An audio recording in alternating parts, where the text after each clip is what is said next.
Ghana is going to be the best place to do business in 10 years. And after I go through these numbers with you, you're probably going to want to go and get your Ghana card too. There's no personal debt in Ghana, unlike in the Western world where you as a business are competing against credit card payments and housing payments and high taxes. In Ghana, as the incomes rise, that's going to create a lot more disposable income. The best comparison I have to Ghana is China. And before you laugh at that, I want to show you some numbers. So first off, here is the GDP growth from China.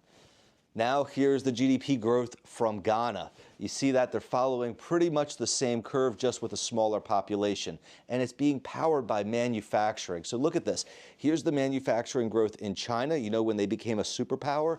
Here's what's going on in Ghana. You can see this all across the country with them doing value-added activity. And Ghana is becoming a tourist destination as well. 10 years ago, they only had 40,000 tourists. This year, they're projected to get over 2 million tourists, and it's going to go to 3 or 4 million by the end of this decade. And let's talk about population growth. The Ghana population is growing very quickly, and it's very young with young customers for you. Unlike the Western world, where your consumer base is getting older and in more debt, the people in Ghana are getting younger and more affluent. Business is about growth and seizing opportunities as early as possible. And look at these metrics. I mean, I can keep going through them. They are all pointing to Ghana greatly improving as a consumer base for businesses. I grew up in an era where China wasn't thought of as this superpower. They were thought of as just another developing country with a big population. And while everyone was scoffing at China in the 80s and early 90s and showing pictures of them looking like this, they were rapidly educating their population and industrializing, which is exactly what Ghana is doing. So if you're in business, I can't think of a better place to start looking than Ghana. If you don't look right now, you're going to kick yourself in 10 years when your competitor has taken your place. But I want to know what you guys think. Are we right to be so optimistic about the future of Ghana? Let us know in the comments below. And if you're looking to purchase a property in Ghana, you can reach out to us at roarsteamafrica.com. Why do I prefer Ghana to the Western world? Well, the first reason is peace.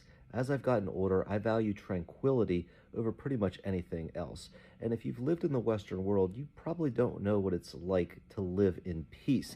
Let me explain. We have all of this social division in the Western world. Every time you turn on the news, something is there to get you angry. And when you talk to people, even if you ignore the news, they're angry from what they saw, and it just spills over into conversations. Can you believe we're in a country where people can't come together on Thanksgiving dinner without worrying about a political argument? That's something, and even though there's problems everywhere in the world, I don't really see that in Ghana. I don't see that permeating every aspect of their life.